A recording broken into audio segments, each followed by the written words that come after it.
Hello there, I am back with a Tuesday tip for you guys.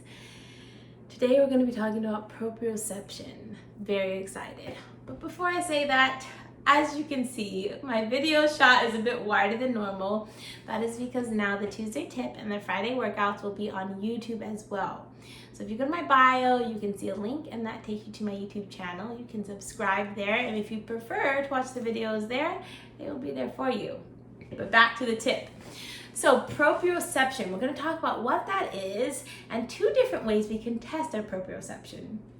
Put simply, proprioception is the connection from the mind to the body.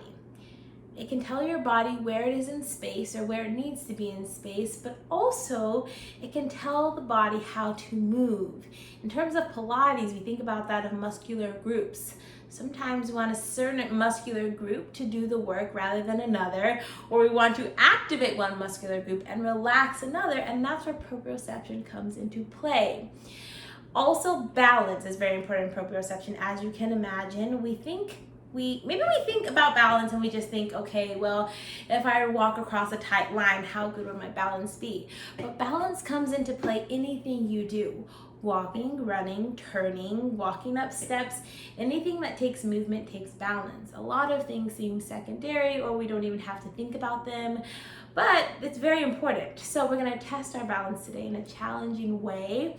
And then the second tip is gonna be on the mat, and we're gonna try and target a specific muscle group and relax a specific muscle group. So again, proprioception is that connection from body to mind. And it's really amazing because it takes all of the different senses that we have, and then in addition takes our muscles, limbs, tendons, joints, all of that is included in proprioception. So let's go ahead and go to the mat to try this out. For the first tip, I would suggest if you have a table, chair, foam roller, or a wall you can stand against because it's going to be balanced, go ahead and do that. But let's go ahead and go back to the mat to get started. All I want you to do is stand with your feet hip distance apart, hips square, knees and toes forward. Just take a couple breaths. Just relax your body, take a couple inhales and exhales. And try to pay attention to where is your weight shifting. Perhaps you're clenching your glutes to stand up straight, or extending your knees, or driving into your heels. Try to pay attention to how your body is maintaining its balance.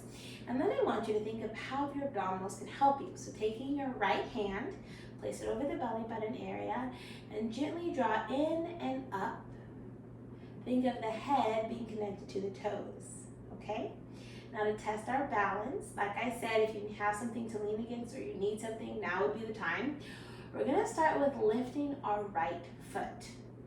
Right foot and knee is gonna come up, okay? So hips are gonna stay square as possible. You're just gonna lift your leg. Maybe nothing too crazy here. And then try to lower it down exactly where it came from. We'll go to the other side, lifting the left leg. Good. Ooh. See, this is my a little more unstable ankle because of an old injury. So I'm going to choose my standing leg to be my left side. Whatever stronger side you have, that's what you're going to choose.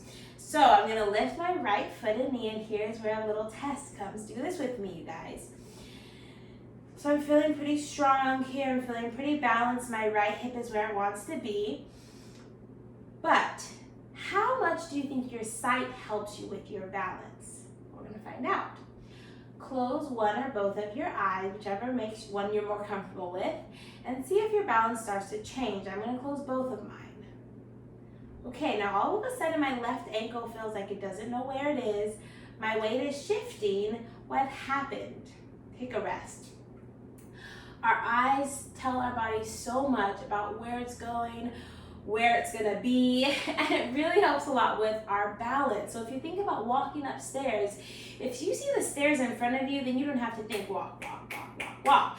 But what if I told you to walk upstairs blindfolded? How different would that be?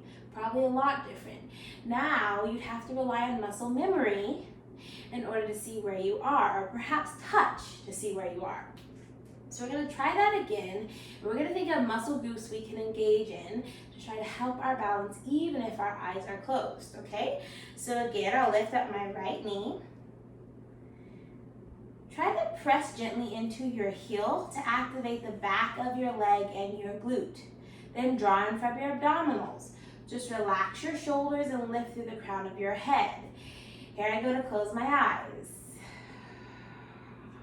Definitely more difficult, but I feel like I can be here a little longer.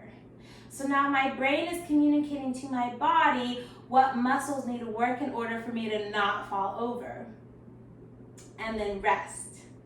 So you can try that with both sides to see what side is stronger for you, how it's different on one side or the other. And please, if you feel like you might fall with this, have something to help you be steady. But super crazy, right? All we did was test our proprioception by first seeing if we could identify what muscles were helping us, and then secondly, taking away one of our senses. So now it was all about the communication between the brain and the muscle to do the work. So definitely something for me that I can improve on, but really all of us, we can test our proprioception, test our balance, and of course, the more we practice, the more muscle memory our body will build, and the easier it will be. Next, we're gonna go to a simple exercise on the mat and try to relax a certain area of the body and activate a certain area of the body. So come back to the mat. Again, do this one with me. Just bend your knees, lie your body down. Hands behind your head, interlaced, okay? Now you probably know what we're gonna do. We're just gonna do a simple curl up, but all I'm gonna cue at first is just to curl your body up. I'm gonna show you what might happen.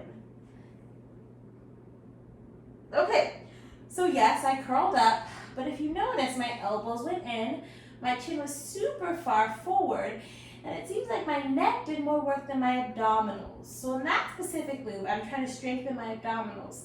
So here's how cueing can help our proprioception. I'm gonna cue you to think of your sternum to your belly button. That's what I want you to think about lifting, okay? Your head is gonna stay heavy in the hands as if it's resting in a hammock and elbows wide. Okay, so that's a lot to think about, but we got this. Again, think rib cage to belly button, elbows wide, head heavy. Let's try again and see what is our dominant muscle group. Take an inhale.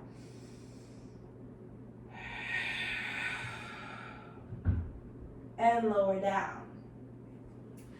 As you can see, now, and maybe you feel this as well, hopefully, your abs all of a sudden did a lot more work than your neck, which is what we want for that specific exercise.